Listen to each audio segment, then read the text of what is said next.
There is a lot of debate around these new parties, new movements. They often come out as a single issue movements.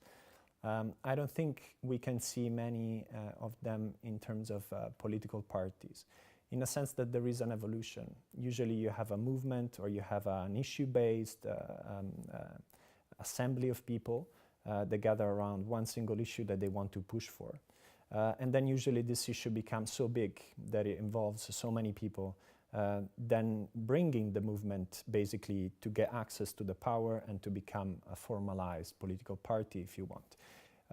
But along this process, there is an evolution of the movement itself. And we have seen this in Spain with Podemos. We have seen it in Italy with a Five-Star Movement. On a certain level, we have seen it with Macron and in France.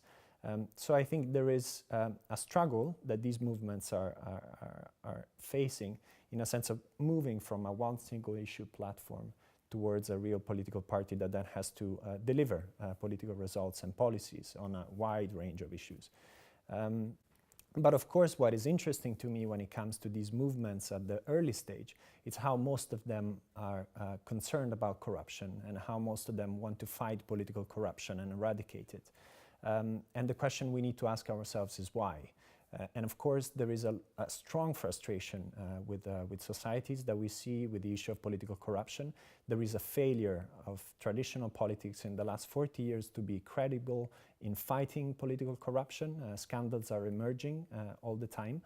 And basically, we haven't seen a credible response to the way the money is influencing the way political decisions are taken. And this is why so many single-issue movements are based on this discussion. Are they going to change things once they get into power? Are they going to bring something new and new answers to these problems? I think it's a bit early to assess this, but I also think that there is a good probability that they will get institutionalized, in a sense, once they get into power. And so they will face most of the same difficulties and hang-ups that traditional parties have been facing in previous years. So it will be up to them to deliver what they have been preaching over the last 5 years and bring real change to the people.